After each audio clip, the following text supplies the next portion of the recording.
And you're watching WWE Summer Rae, and you. Hey, this is the franchise Shane Douglas. It's the walking weapon Josh Alexander. And you are watching Ollie Harper at YouTube.com. And you're watching the Ollie Harper Show on YouTube.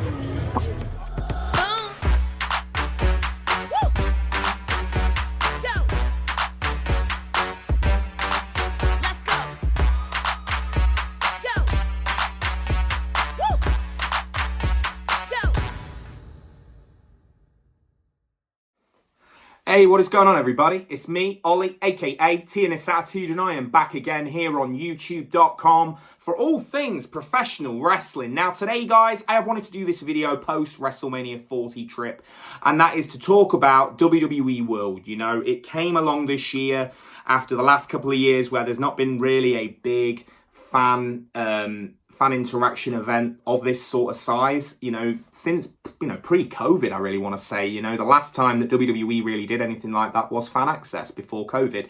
And then, of course, 37, 38, 39 really wasn't doing like any kind of access. I know that 37 didn't have anything. 38 had something very, very limited. 39 had Federman, who did the VIP, almost like you could buy tickets for the likes of Rhea Ripley, Dominic Mysterio, Rey Mysterio, Taker, and all the rest of it. So to kind of go back to something like a Fan Access was very exciting. And WWE World comes along, you know, I made a lot of videos before the trip talking about my thoughts on it. And I was really basing it on Access. I said, well, if it's like Access, it's going to be great. But to come from the other side now, I really wanted to say, do this video almost to give you guys the best source of information for your WrestleMania 41 trip planning. And to give you my best advice, I would say that WWE World is cool. I would not do it for like the whole week. If there's like maybe 1 or 2 days you want to go do, cool. You know, they offered 5-day passes this year, which was very much to kind of keep you there without going and doing anything else, you know, not going to WrestleCon or any of that other cool stuff that's out there. You know, there was like a $240 pass, which got you in for 5 days. But, you know, so to elaborate on WWE World, you know, me and Mark, we went Thursday and Monday. I felt those were pretty cool days to go. Thursday being the opening day and Monday being the last day, but also the less busy day, which had its perks, I guess. But to talk about WWE World, you know, it has those similarities to Access. You know, it's in a big convention hall. It was very dark in there. It was one of the first things I felt. It was quite dark in there, and the lighting wasn't amazing, but they had a lot of relics. They had a lot of cool pieces of memorabilia. You know, there was some old Rory's War banners. There was some pieces of attire from Kurt Angle and Mankind and The Undertaker. They had like an Attitude Era exhibit, which I thought was super cool. There was also like the old WWF Racing, one of the old car bodies was there to take photos with in your house. It was, like I say, the exhibits were very, very cool. And I do think that is cool in itself. You could go do those, though, I feel, in like one day, you know, and you could do them quite late as well, because World was open till quite late.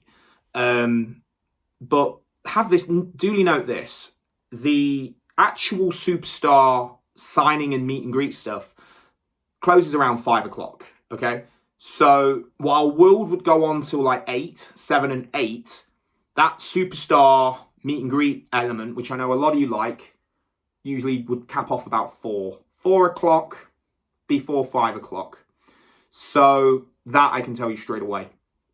I felt that the timing of WWE World as well. So obviously the days we went, we had VIPs, and to talk about the VIPs compared to how WWE Fan Access used to be, I don't know. I feel like you don't get as much bang for your buck with these VIPs. So to break it down for you, I got 4. I can't remember what Mark got. I think he got 3. I want to say he got 3. He got LA Knight, Bianca, and Cody. And I got LA Knight, Cody, Bianca, and main event, Jey Uso. So we got similar amount.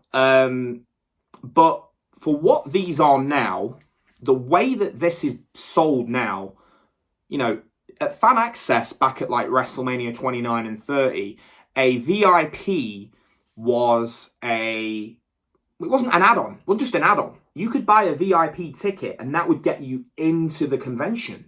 You could use that VIP ticket as your early bird entry. You could use that VIP ticket as your way of going in an hour early and probably go meet 3 people and then go meet your VIP.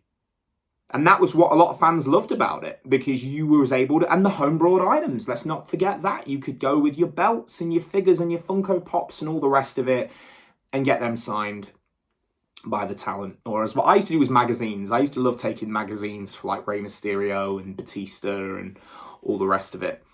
But where we are now, I feel that WWE World, a VIP is no longer a VIP of that sort of level. What it is now, it's an add-on, okay? That is what a VIP is. It's an add-on to an experience, if that's what you want to call it. You know, you're going to, first of all, you can't buy the VIP unless you have purchased the day's ticket for that, for that day. You've got to buy the general ticket for that day. So that will only keep you to those VIPs for that day. They had around 10 VIPs, I want to say, for the week. And they kept announcing them. In terms of the specialty of what you get, what I like, the photo's very cool. There's me in main event Jey Uso as an example. You get a physical and you get a digital. That is cool. I like that photo a lot. It reminds me very much of the Epic Photo Ops. I believe these are actually Epic Photo Ops, the company that did this. Wizard World used to do it. Walker Stalker Con, a few of the others have these really cool like photo ops at like your Comic Cons, like New York Comic Con, etc. What I don't like, I'll be really, really honest, I'm not liking this pre-signed stuff. I feel like it takes a little bit away from what a VIP meet should be all about. And maybe that's because I'm spoiled with having fan access. Well, having done fan access before. You know, I've been to fan access and I've been to WWE World, and it's like you kind of get spoiled by one, but then you also realize that they're two completely different things now. So you have to look at them in like that. But this feels very premiumized. It's like, okay, we're not going to give you that option to bring your figure or your magazine or 8x10. We'll give you something that's pre-signed. It was probably done in a lobby or wherever they decide to do these. I know Bayley did hers in a hotel lobby because she put it on a story time the day or so before WWE World was to get launched. But this is where they've got you, because this is the only way you're going to get to meet these talents. If you really want to meet LA Knight or Bianca Belair, I have a really, really nice Elite Bianca figure, which I would have loved to have got signed. I really would have done. And, unfortunately, that wasn't an option. And it told you that when you were buying it. So I can't really, moan too much, because at the end of the day, that's what they said. It's pre-signed.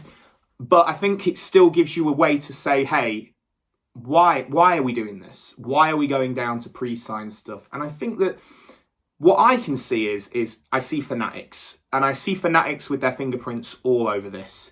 Fanatics, and I know a lot of people in the sporting entertainment world, they don't like Fanatics. They feel that it's come along and it's monopolized a lot of these bigger companies, and they're coming in and they really want their own, they want their own fingerprints on things. And it's a nice photo. I love that one with me and Belair. I've got the digital with this as well.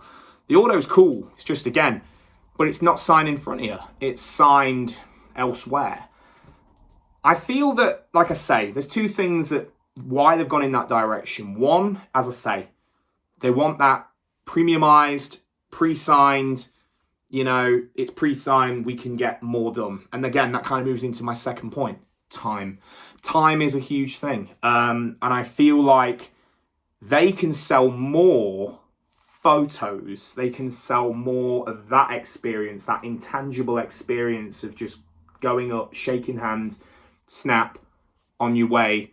That takes seconds, doesn't it? Let's be honest. It takes seconds to just, run people through over what fan access used to be, where you'd go up, you'd shake their hand, you'd put the magazine out, they'd sign the magazine, then they'd stand up, then they'd have a photo with you. So they've cut down what was once probably 2 minutes, let's say, of each person, and that 2 minutes is now gone down to probably 40 seconds, let's say, maybe 30 seconds, depending on how quick they're moving.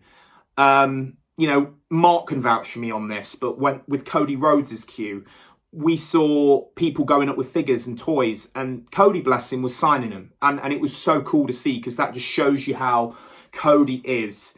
What a nice guy Cody Rhodes is. Let me get the photo out with Cody. I love that photo. It's great. I love the photo. I gotta say, I had to meet Cody this year. Being the year he finishes the story, it was great. I love his auto as well. It's just these little elements. You just I feel that this pre-signed stuff, it takes a little bit away from the personal touch that a home brought item really has. Having done that myself, I just feel that home brought item really does do it. But like I say, you're buying a photo is what you're really buying. You're buying a photo, you're buying that experience of the photo. You get that very brief interaction. They're moving it quick, guys, and this is what it is. It's to sell, sell, and make as much money as possible, because that's what it is. They want to do that. But yeah, love that photo. Like I say, it's not even a bash. It's just being realistic. It's being realistic on what we saw and how we experienced it. But like I say, it's an add-on. And that's the thing. And I want to tell you now, guys, if you are doing VIPs, do not think that VIP is going to benefit you by getting to cut another queue. Oh, well, if I've got that Cody Rhodes VIP, I can go cut the queue and meet Shinsuke Nakamura. No, it doesn't give you that option. No, that privilege, they don't give you those extra privileges. That is the thing I need to tell you. The VIP does not give you those extra privileges. It doesn't give you early access. It doesn't give you anything like that. It's just, you've just bought a photo op. You've bought that autograph, the pre-signed thing. You get the top loader, you get the digital. And it's nice to meet the talent, don't get me wrong. You get to just say thank you, and that's great. But I need to just set your expectations and bring them down a little bit to anybody that's new to this or haven't been at these before. I need to just give you guys that advice, and really just the best way I can do it. Cool stuff, like I say, relics is cool, memorabilia is cool, the merchandise is cool. Okay, cashless though. Let's remember that. In the Superstore, everything is cashless. This is the way they're going with it now. They're not going to give you change. It's a cashless transaction, so it's just constantly, keeping things as it is. Fanatics also had their own autograph booth, and you could buy autographs. And I actually did buy this one. I bought Kairi Sane. I would love to have met Kairi Sane, but I did buy this. It cost me $50. It's crazy, isn't it? $50. But you got, as a fan, they put it's a tourism thing, isn't it? You feel like you're there, and then you think, man, I could buy that. And then, they had everybody. I saw autographs for Hulk Hogan, Stone Cold Steve Austin, John Cena. I think Austin's and Cena's autograph, I think they were about $350 for a pre-signed 8x10 that was Fanatics certified. And you can see the Fanatics little hologram on there in the WWE one. I collect, so now I have Kairi. I have all of Damage Control. I've got them all: Io, Oscar, Kairi, Dakota, Bailey. But the panels were cool. But again, let's talk about the panels. Let's talk a little bit about the panels. So the panels, if you're a VIP, would get you into the first couple of rows, whereas if you weren't, but the panels themselves were open to everybody. So even if you weren't a VIP and you weren't meeting the person, you could still go watch the panels. So that's straight away, I feel like they've already, it's like they're trying to add on stuff and say, oh, well, we're going to give you the first 2 rows. They're reserved. You could go sit in that area. But it's not, because it got to a point where I know Sean didn't do the panels, and I don't think Mark did many of them, and I think we only did a couple. But I worked out with the panels, while they're cool, you could be doing something else while that panel is taking place. So in the likes of, okay, the Cody thing was cool, but like main event Jey Uso was doing the bump, I want to say, on the Monday morning. And I totally passed on that. Even though they put it in as, hey, he's doing a panel. You could go see him. He's in your VIP. Go sit in the first 2 rows. But actually, I went and did Superstar Row, which is where photo ops would take place. Superstar Row is cool. I want to say now, the Superstar Row element is cool. They don't give you like the biggest names on Superstar Row. They give you like mid-carders, a lot of NXT talent, and they really just rotate them every so often. So like I met Kalani Jordan, I met who else did I meet? Carlito, Chelsea Green was there, Tony D'Angelo. They really did push a lot of NXT talent into that, which was cool. But again, they didn't have them doing autographs. So it was either you go meet them for a photo or that was it. They really want to keep that element of it's either a photo or it's an autograph. It's not both. And that is a strong thing I need to tell you guys, you know. Damian Priest was there on the Thursday. I actually took a Damian Priest figure along because I wanted to, you know, I thought, hey, we've got Damian Priest.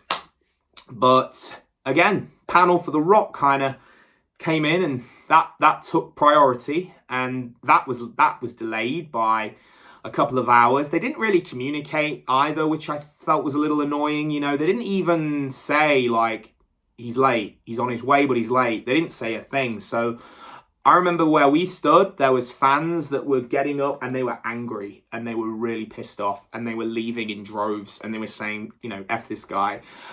We don't, you know, and it was just crazy to see that. But I feel that where we might have gone, I don't want to say we went wrong there, but I feel like because we gave so much time for The Rock, that's what we decided to do is go for The Rock. So, you know, it's The Rock, isn't it? It's the big panel.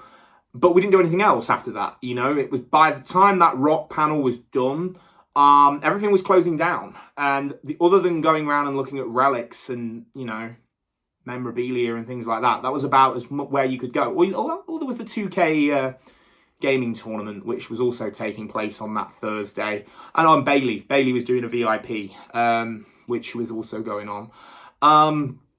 But yeah, so I feel that WWE World, what you've got to understand is, if you are going to go next year and you want to experience it, you feel like, oh, I'm going to go, I'm going to meet the best guys, I'm going to have the best fun. You want to just be realistic with yourselves, guys. If you're going to buy a general ticket and you know you're buying that general, but you want to use that general, how can I say it to you in the best way, guys, is I would say, you're buying that general for that VIP. Let's be really honest, guys. In the case of this year for me and Newts, it was Bianca Belair, Cody Rhodes, LA Knight, and obviously myself with main event Jey Uso.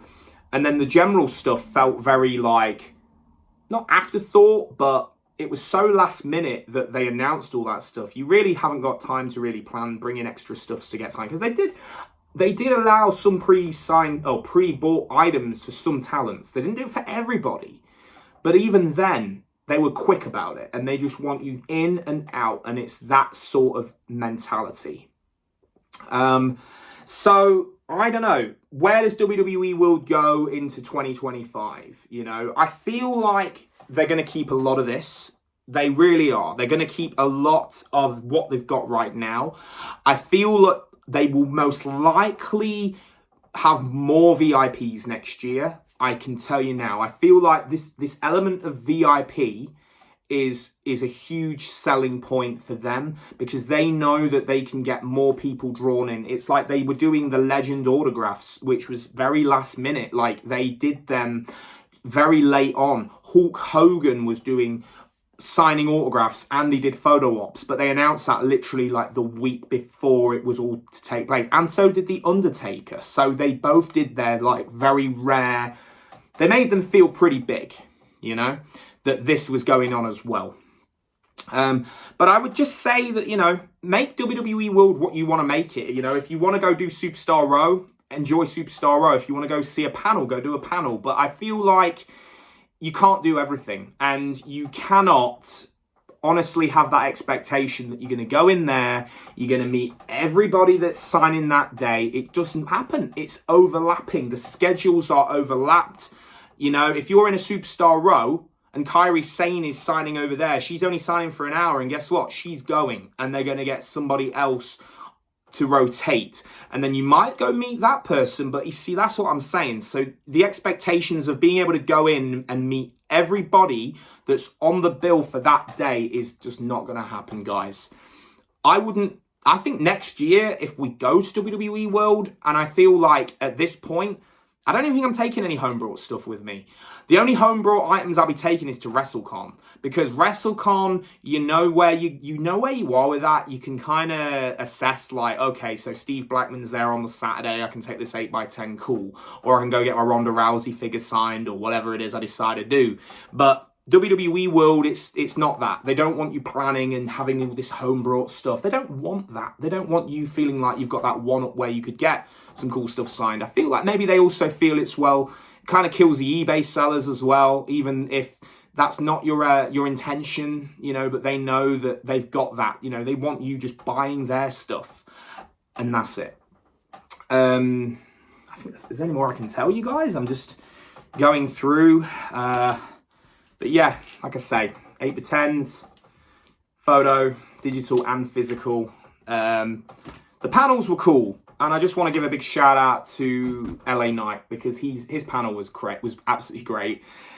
It was a Monday panel, which was literally like one of the last things that was happening before Monday Night Raw. I also want to say that with this panel, even if you'd not bought his VIP, I reckon you could have probably still sat and watched this from a good angle, because he came right into the crowd, as you guys saw on the vlog. It was great. I really enjoyed this. The LA Knight one was special. I think it was a really entertaining panel. I think that what he did and how he got everybody into that was great. So yeah, it was good. It was good. But yeah, WWE World. What would I say? Would I say buy a 5-day pass? Hell no. Do not buy a 5-day pass, guys, unless you want to absolutely eat, sleep, drink, and just do WWE all the time you're on that holiday. No. Buy 1 day, maybe buy 2 days at max. I think the Thursday and the Sunday are the best days to do. Saturday is another thing. Saturday this year proved to be extremely, like, quite slim. They didn't really have, like, much of the big names there. They kind of kept Saturday very, very niche. The best days were really Monday and Thursday. Friday's pretty good as well, because, again, you've got the Pat McAfee show going on and everything else. And those were pretty cool. Having the Pat McAfee show on was awesome as well. The tattoo parlor was there if you wanted to go get some ink. That was cool. Seeing all the belts, and of course there was some, like I say, there was some great things like the Bray Wyatt Firefly Funhouse and the ECW set, and seeing all the Hall of Fame, and there was some really cool stuff. But again, you could do most of that in 1 day, I think, if you wanted to just do that stuff. So what I would say, guys, be picky, you know. Don't make WWE World monopolize your WrestleMania week. If you want to go and enjoy it. Do maybe 1, do 2 sessions if you want. But I'd say 2 at max. I don't feel that there's absolutely every single thing to go to all 5 days. I just don't believe there is. Unless you have got a VIP in mind for every day of that week. But even then, it's all cost dependent, isn't it? It's all cost dependent on what your budget is and what you want to do. You know, and if you can budget to that, fantastic. But if you can't, don't worry. You know, there's other cool stuff to do in the area besides WWE World. WrestleCon is there as well, and that was cool. I mean, that was cool. And I will go on and talk about WrestleCon on another video. But I think that's about it, guys. I don't think anything else I really need to talk about. Otherwise, I'm just going to repeat a few things. But yeah, as I say, guys, WWE World, my thoughts. Was it perfect? No.